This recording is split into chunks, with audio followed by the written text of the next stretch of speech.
Labdien, draugi! Un tā pilnservis politisko partiju apglabāšanas firma Eiroskeptika.lv ir pilnvarojis mani, Sigurdu Graudiņu, kā eiroskepticismu dinozauru izdarīt sekojošu paziņojumu.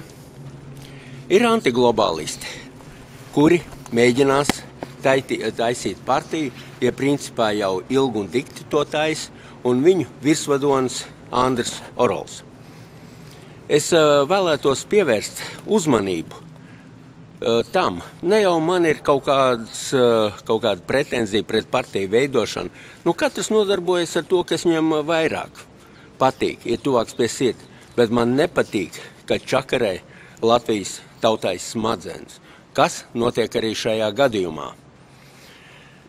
Bet šoreiz parunāsim tīri par morālo aspektu.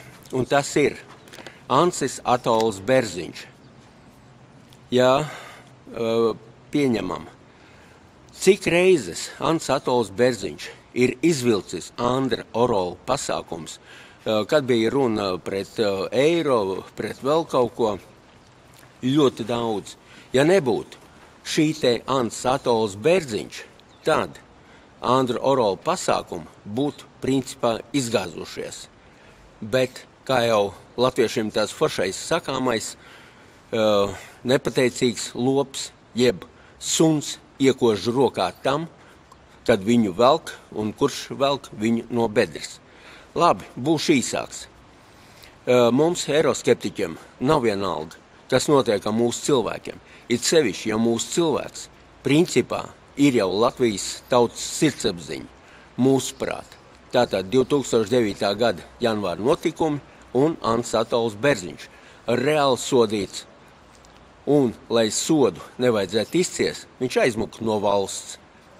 Tajā dienā es nezinu, ko personīgi es būtu darījis, es nezinu, ko tu būtu darījis, ja tu tur atrastos. Es nebiju Rīgā.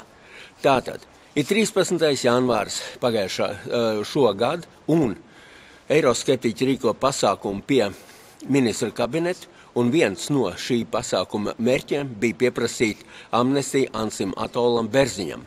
Es sastādīju attiecīgi prasību, nevis iesniegumu, bet prasību ministru prezidentam, Saeimai un prezidentam amnestēt Ansi Atolu Berziņu. Esmu beidzot saņēmis atbildi, atvainojiet. Latvijas Republikas Saeima. Sigurdam Graudiņam tur un tur par saņemto iesniegumu. Saeimas sekretāra biedrs Gunārs Kūtris ir iepazinies ar jūsu 2017. gada 13. janvārī Saeimā saņemto iesniegumu reģistrācijas numurs 3/64 12/17 informējam, ka Saeimas sekretāra biedru uzdevumā jūsu iesniegums ir nodots zināšanai Saeimas juridiskai komisijai, visai Saeimas frakcijām un pie frakcijām nepiederošajam deputātam Artusam Kaimiņam. Ar cieņu Sabiedrisko attiecību biroja vadītājas vietniece D. Naunikas. Lūdzu.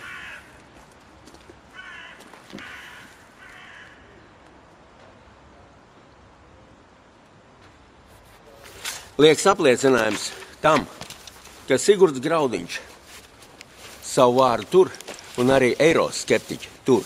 Bet jūs, tauti, draugi un pārējā, padomājiet par Andra Orola patiesajiem nolūkiem un mērķiem. Paldies!